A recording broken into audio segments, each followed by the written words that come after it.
जम्मू कश्मीर और लद्दाख सुख समृद्धि शांति के लिए भारत के लिए प्रेरक बन सकता है, भारत की विकास यात्रा में बहुत बड़ा योगदान दे सकता है। उसके पुराने उन महान दिवसों को लौटाने का हम सब प्रयास करें। उन प्रयासों को लेकर के ये जो नई व्यवस्था बनी है वो सीधे सीधे नागरिकों के हितों के लिए काम करने के लिए सुविधा पैदा करे।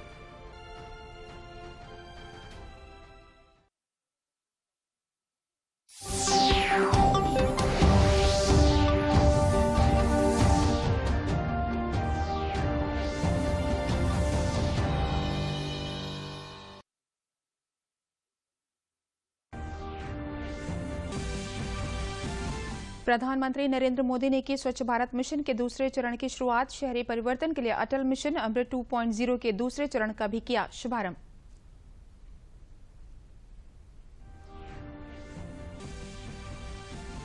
सूचना एवं प्रसारण मंत्री अनुराग ठाकुर ने आज प्रयागराज में स्वच्छ भारत अभियान का किया शुभारंभ। अनुराग ठाकुर और केशव प्रसाद मौर्य ने संगम तट पर की सफाई, संगम तट पर की आरती और पूजा अर्चना। लखनऊ में मुख्यमंत्री योगी आदित्यनाथ ने भाजपा युवा मोर्चा की प्रदेश कार्य समिति के समापन सत्र को किया संबोधित। कहा, लोगों को समझ आ गया है कि पिछली सरकारों ने उनके साथ किया धोखा, लोग स्वयं जुड़ रहे हैं भाजपा के साथ।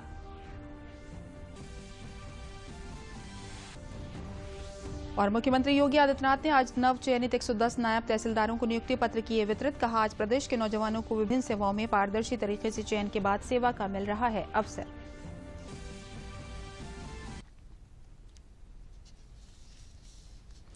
नमस्कार, मैं हूं तरन्नुम रिजवी। अब समाचार विस्तार से। प्रधानमंत्री नरेंद्र मोदी ने आज स्वच्छ भारत मिशन शहरी 2.0 का शुभारंभ किया। नई दिल्ली के डॉक्टर अंबेडकर इंटरनेशनल सेंटर में कार्यक्रम का आयोजन हुआ। इस कार्यक्रम में शहरी क्षेत्र में जल प्रबंधन सुधार के लिए अमृत 2.0 की शुरुआत भी की गई। इस कार्यक्रम में अमृत 2.0 का आगाज हुआ है। कार्यक्रम में स्वच्छ भारत मिशन के तहत 2 वीडियो भी जारी किए गए। प्रधानमंत्री नरेंद्र मोदी ने अपने संबोधन में कहा कि बाबा साहब असमानता दूर करने का बहुत बड़ा माध्यम शहरी विकास को मानते थे। बेहतर जीवन की आकांक्षा में गांव से बहुत से लोग शहरों की ओर आते हैं। हम जानते हैं कि उन्हें रोजगार तो मिल जाता है, लेकिन उनका जीवन स्तर गांव से भी मुश्किल स्थिति में रहता है।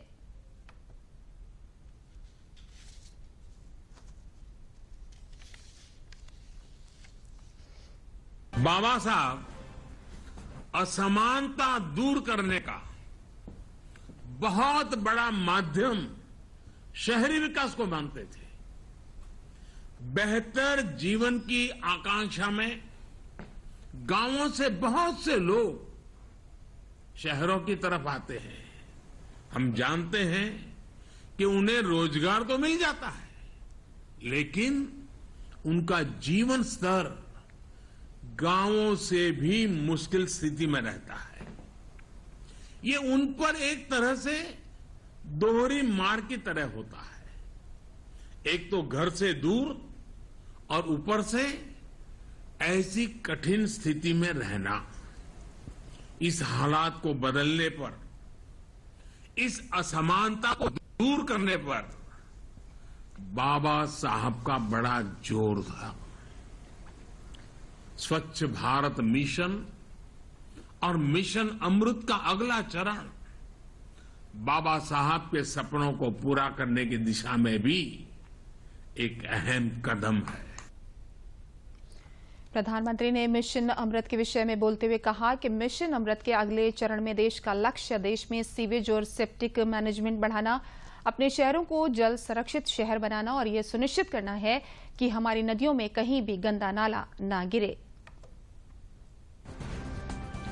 शहरों में 100% लोगों की साफ पानी तक पहुंच हो, शहरों में सीवेज का बेहतरीन प्रबंधन हो, इस दिशा में हम आगे बढ़ रहे हैं।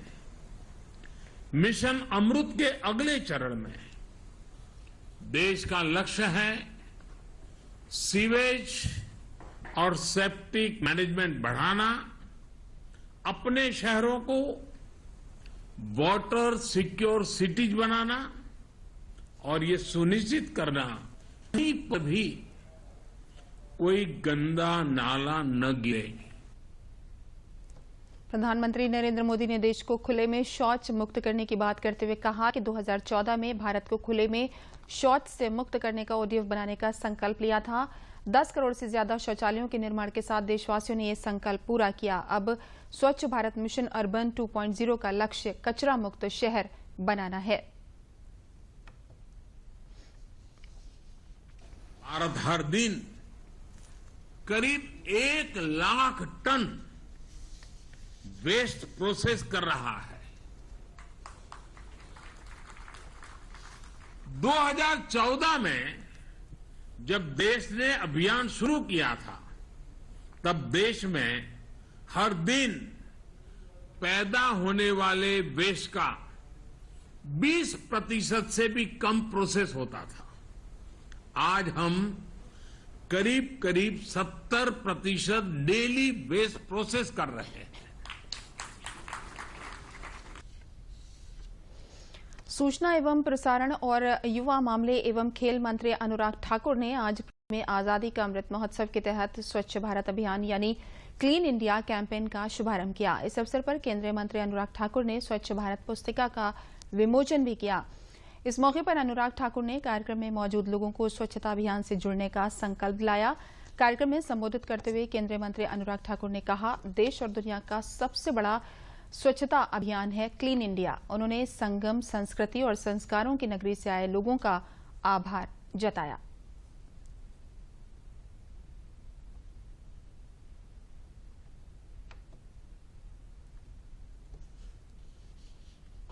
संगम, संस्कृति और संस्कारों की इस नगरी के कोने कोने से आए हुए मेरे युवा साथियों का दुनिया के सबसे बड़े स्वच्छता अभियान में जुड़ने के लिए और शुभारंभ करने के लिए अपने सभी युवा साथियों का बहुत बहुत आभार प्रकट करता हूं और धन्यवाद करता हूं।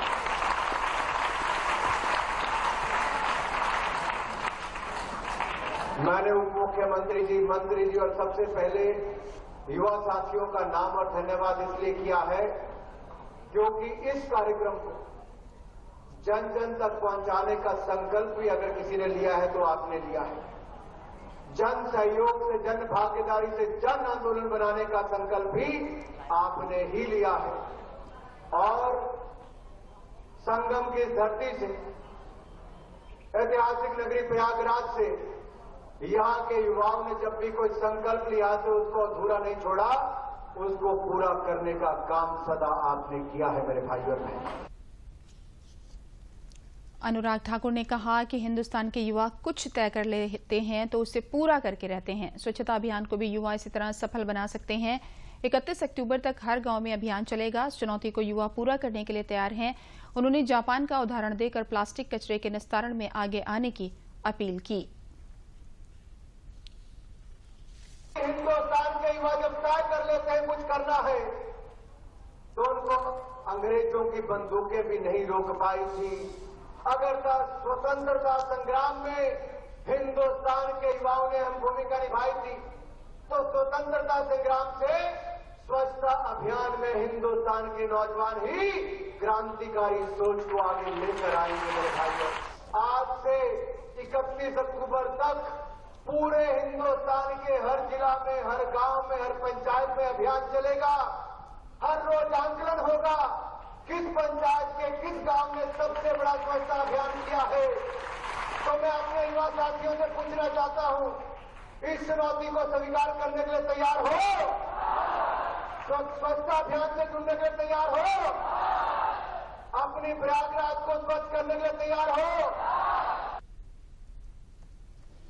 कार्यक्रम में प्रदेश के उप मुख्यमंत्री केशव प्रसाद मौर्य और युवा मामले एवं खेल मंत्रालय विभाग के अधिकारियों के साथ ही मोतीलाल नेहरू राष्ट्रीय प्रौद्योगिकी संस्थान के शिक्षकों समेत युवाओं ने भी शिरकत की। प्रयागराज में स्वच्छ भारत अभियान के उद्घाटन कार्यक्रम में केंद्रीय सूचना एवं प्रसारण और खेल मंत्री ने लोगों को स्वच्छता की शपथ दिलाई।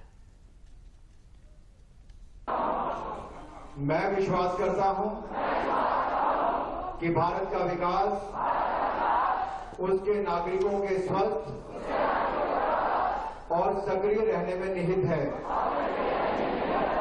और इसके लिए प्लास्टिक व गंदगी मुक्त वातावरण आवश्यक है।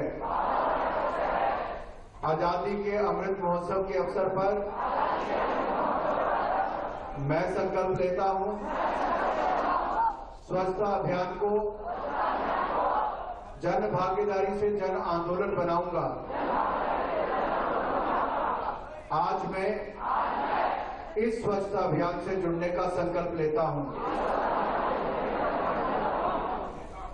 और अपने घर, अपने मोहल्ले, अपने गांव तथा अपने शहर को गंदगी मुक्त करने की शपथ लेता हूं।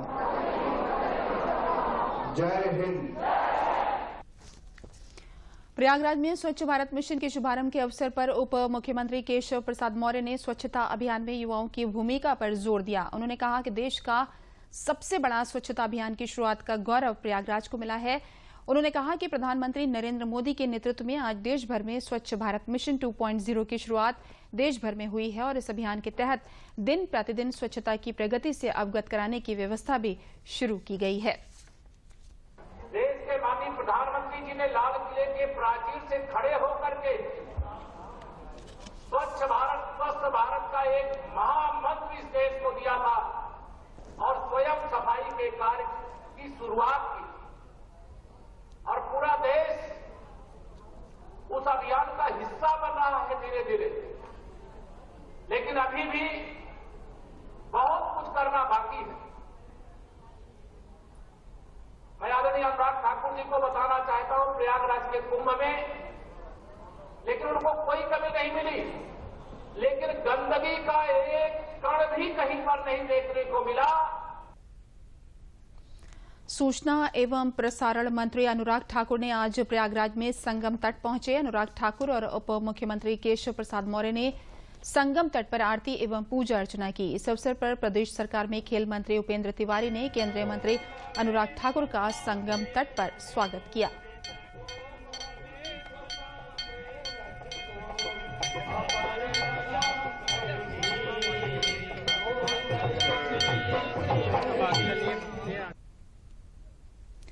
गंगा आरती के पश्चात अनुराग ठाकुर ने संगम तट पर स्वच्छ भारत अभियान के तहत सफाई की और संगम तट पर फैले कचरे को उठाकर स्वच्छता के प्रति लोगों को जागरूक किया। इस स्वच्छता अभियान में केशव प्रसाद मौर्य और उपेंद्र तिवारी भी शामिल हुए।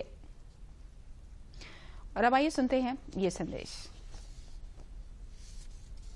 जम्मू कश्मीर के केसर का रंग हो या कहवा का स्वाद, सेब का मीठापन हो या खुबानी का रसीलापन, कश्मीरी शॉल हो या फिर कलाकृति, लद्दाख के ऑर्गेनिक प्रोडक्ट हो या हर्बल मेडिसिन, इसका प्रसार दुनिया भर में किए जाने की जरूरत है।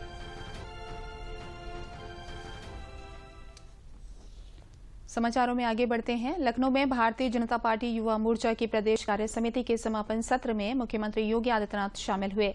इस अवसर पर उन्होंने कहा कि सपा बसपा को बहुत समय मिला, लेकिन उन्होंने यूपी को लावारिस छोड़ इसकी दुर्गति कर दी।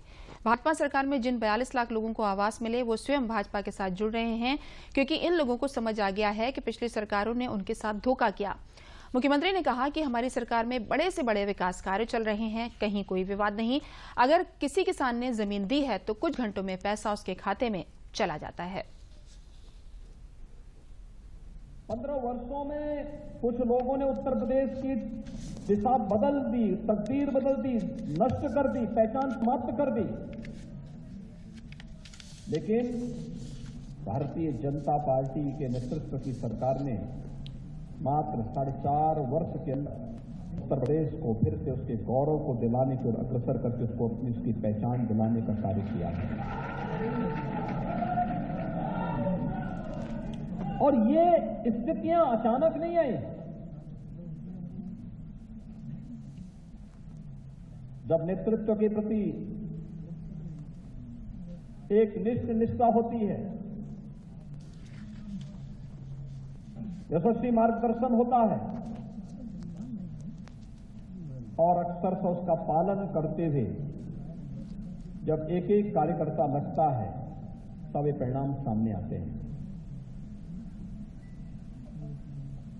भाइयों बहनों, ये वही उत्तर प्रदेश है। आप में से बहुत सारे नौजवान होंगे 2017 के पहले जिसके दर्जन भर कस्बों में ये शिकायतें मिलती थी कि यहां से पलायन हो रहा है। वो कैराना हो, कांधला हो और इस प्रकार के पश्चिमी उत्तर प्रदेश के 1 दर्जन ऐसे कस्बे थे। आज कभी वहां जाने का अवसर प्राप्त हो तो देखिए कि आज से 50 वर्ष पहले जितनी आबादी वहां पर पहले थी, बहुसंख्यक समाज की आबादी फिर से वहां आकर के बस गई है। अभी लेते हैं एक विराम।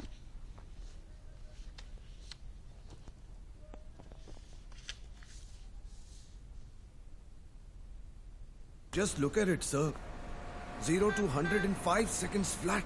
Really? आपकी है? तुम्हें भी अपने बुढ़ापे में कॉम्प्रोमाइज नहीं करना है तो अभी से नेशनल पेंशन सिस्टम में इन्वेस्ट करो। नेशनल पेंशन सिस्टम ये 60 की उम्र तक पैसे बचाता और बढ़ाता है और फिर उन्हीं पैसों को हर महीने सैलरी की तरह आप तक पहुंचाया जाता है। 1800110708 और website www.pfrda.org.in। National pension system में इन्वेस्ट करने से टैक्स भी बचता है सर। National pension system.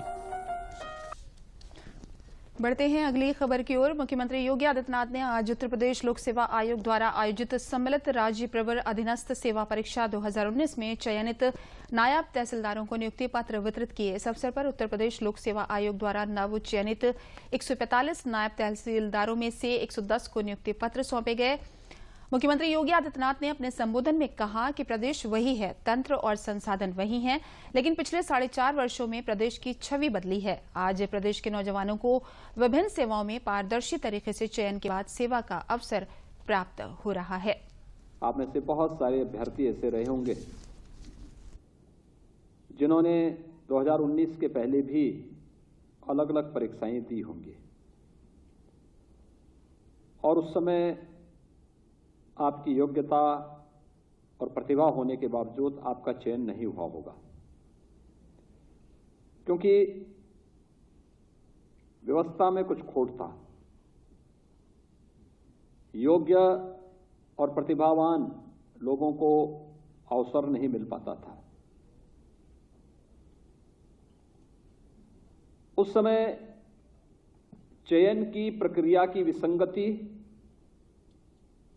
और शासन की नीयत में खोट होने के कारण योग्य और प्रतिभावान जो अभ्यर्थी होता था वह हताश होता था, निराश होता था, पलायन करने के लिए मजबूर होता था। लेकिन 2017 में उत्तर प्रदेश में नई सरकार के आने के बाद सरकार ने पहले दिन ही इस बात को तय किया था कि हम लोग चेहरा देख करके नहीं, व्यक्ति की जाति, मत और मजहब देख करके नहीं, किसी का जनपद और गांव देख करके नहीं, योग्यता को आधार बना करके आरक्षण के नियमों का पालन करते हुए उत्तर प्रदेश के हर प्रतिभावान नौजवान को उत्तर प्रदेश के अंदर जीवन के प्रत्येक क्षेत्र में आगे बढ़ने का पूरा अवसर देंगे, उन्हें प्रोत्साहित करेंगे। और मुझे प्रसन्नता है कि विगत 4.5 वर्ष के दौरान हमारी सरकार ने 4.5 लाख प्रदेश के नौजवानों को सफलतापूर्वक नियुक्ति पत्र देकर के आज प्रदेश में उनकी ऊर्जा और उनकी प्रतिभा का लाभ ले रही है। उत्तर प्रदेश के मुख्यमंत्री योगी आदित्यनाथ ने प्रदेश के सभी जिलाधिकारी तथा वरिष्ठ पुलिस अधीक्षक को रोजाना सुबह 10 बजे से 12 बजे तक अपने कार्यालय में उपस्थित रहकर जनता से मिलने और उनकी समस्याओं एवं शिकायतों का समाधान करने के निर्देश जारी किए हैं। उन्होंने मुख्यमंत्री कार्यालय, मुख्य सचिव कार्यालय, अपर मुख्य सचिव गृह तथा पुलिस महानिदेशक के स्तर से इस व्यवस्था की भी नियमित मॉनिटरिंग किए जाने के निर्देश दिए।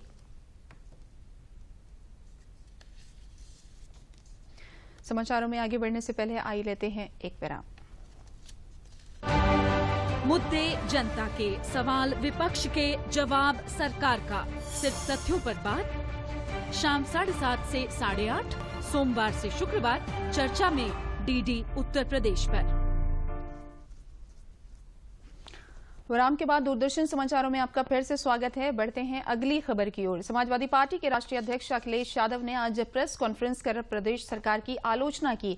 अखिलेश यादव ने कहा कि कानून व्यवस्था, महंगाई, बेरोजगारी आज प्रमुख समस्या बन गई हैं। अखिलेश यादव ने इस दौरान विभिन्न राजनीतिक दलों से नेताओं और कार्यकर्ताओं ने सपा की सदस्यता दिलाई।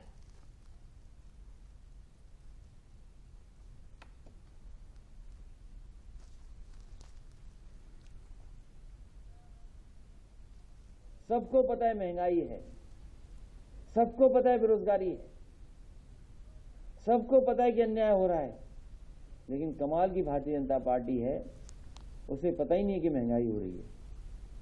भारतीय जनता पार्टी को पता ही नहीं है डीजल महंगा हो गया, भारतीय जनता पार्टी को पता ही नहीं है पेट्रोल महंगा है, भारतीय जनता पार्टी को यही नहीं पता है कि खाद महंगी हो गई है। कानून व्यवस्था, महंगाई आदि मुद्दे पर अखिलेश यादव के बयान पर भाजपा प्रवक्ता साक्षी सिंह दिवाकर ने कहा कि भाजपा की बढ़ती लोकप्रियता से अखिलेश यादव हताश हैं और प्रदेश सरकार कानून व्यवस्था तोड़ने वालों के खिलाफ सख्त कार्रवाई कर रही है। को चुस्त दुरुस्त रखने के लिए योगी जी पिछले 4.5 साल से कार्य कर रहे हैं और एक बदला हुआ उत्तर प्रदेश जनता को दिखाई भी दे रहा है। जो दागी पुलिस वाले हैं उनको बर्दाश्त नहीं किया जाएगा, उन्हें बर्खास्त किया जाएगा और इसी लाइन पे हमारी पार्टी काम भी कर रही है और जल्द सबके सामने निर्णय आ जाएगा।